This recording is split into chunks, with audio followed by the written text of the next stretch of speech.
This is the Vernier Photogate. It's used in motion studies, like for the physics book. The way it operates is that it has an LED that sends and it's an infrared LED, and there's a detector on the other side. And if an object breaks the beam, it can measure how long the beam is broken. And so there are a variety of different timing regimes that you can use with this. And that's part of what we're going to go over in this video. So to use it, again, you're going to have the motion go through this gap in the device there. Another way to use this is to shine a laser into this hole where there is a detector that can detect the light coming from the laser. And this allows you to run a larger object through the Photogate. And we sell a laser and stand that you can use, and you can shine a laser into here, and you're measuring the time that the laser beam is broken. So the distance goes from here to wherever your laser is. And so you could put a large object through that. You could walk through it if you wanted to. So that's what that's about. If you're using that one with the laser, then there is a slide here that covers one of the detectors. And so you want to make sure that if you're using the laser part, you have this covered up. One problem sometimes that people have when they're using this is they don't realize that this is here, and they may cover it up when they don't intend to, when they're trying to time something in here. So you need to be a little careful about that. Now, I'm going to use this with the default collection mode to start with, and that is the mode we call motion timing. And it's designed for me to be able to drop this object. This is the picket fence, and I'm going to drop it through the Photogate, and I could use it to measure the acceleration due to gravity. So that's where I'll start. And then we'll go over some of the other different timing regimes that we can use. This is a digital sensor, and so it needs to plug into one of the digital ports on the device. And so I'm going to plug it in here at the top, and digital channel 1, doesn't really matter which one. And right now, it comes up here, and it's using what's called gate state. So it tells me whether or not the beam has been broken or unbroken. So right now it says it's unblocked. If I come here, I block it. If I unblock it, we end up with that.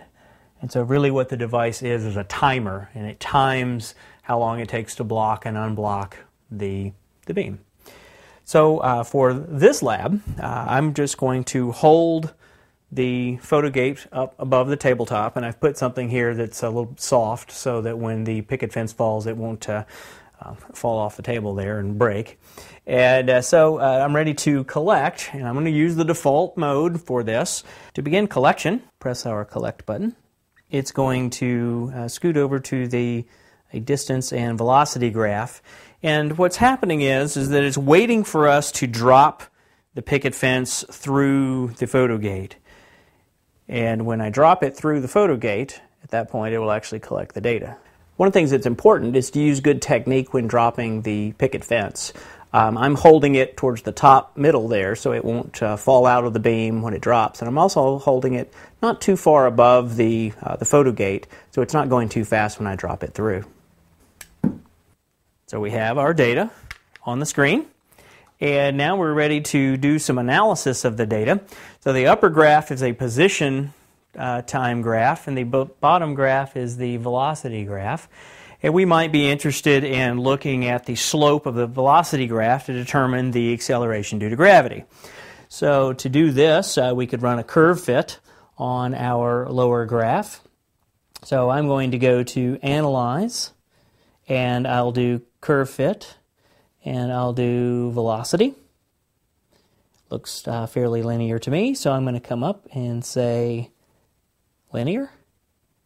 And when I do that, I get negative 9.7 meters per second squared. Not too shabby for being able to do this. So it's very easy to do an experiment where you're measuring the acceleration due to gravity using the picket fence for acceleration.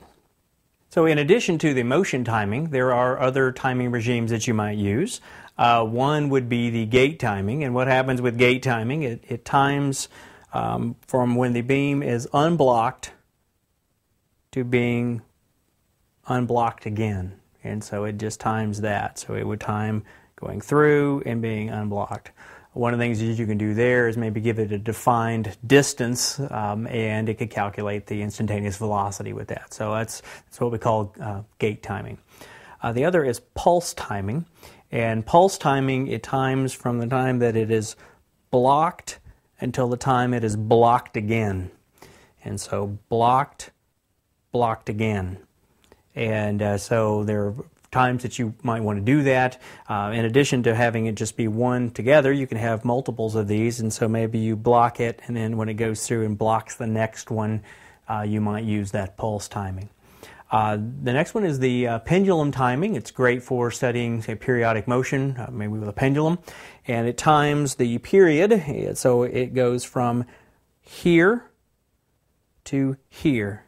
So 1, 2, 3, 4. And so that's what's called pendulum timing. And another one is what we call gate and pulse. And what happens with gate and pulse is a combination of the gate and pulse. So what it will do is it will allow it to measure the instantaneous velocity as the object goes through here. So if that's a known distance.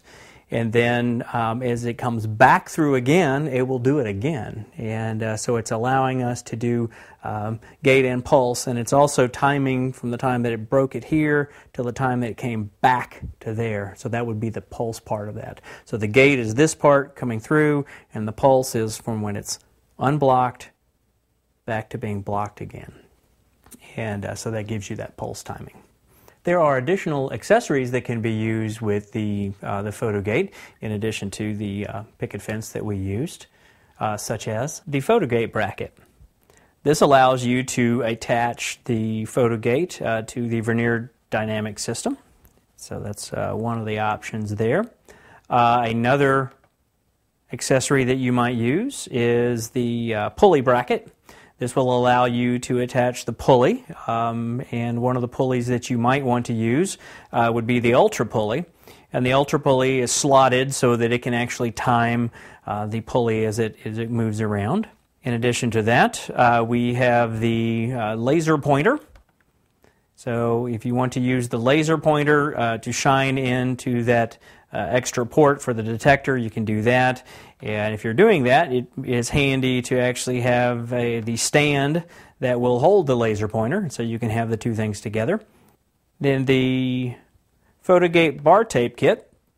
This allows us to attach a tape that can move along, and you can set it to where it can measure the tape as it slides through the bar there. And the idea is to use something like the old ticker tape timer that you might be used to using, so it allows you to use that mode with a Photogate. Then we also have the cart picket fence, and so it has a different spacing there. It makes it easier to measure the velocity of carts on the Vernier dynamic system.